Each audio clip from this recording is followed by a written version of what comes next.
Today ay may pasok tayo sa work. Pero before tayo mag-prepare, maghugas na tayo ng mga plato. Il lavoro o afternoon shift tayo ngayon. Kaya naman, hindi kailangang gumising na maaga.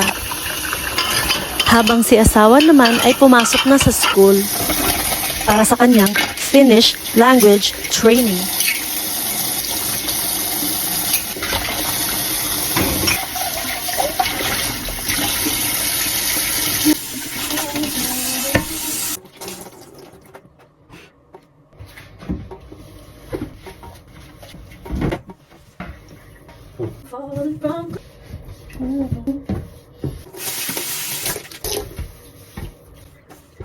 Nagluto din pala ako ng binignit kasi meron pa akong mga natirang ricados from last Easter.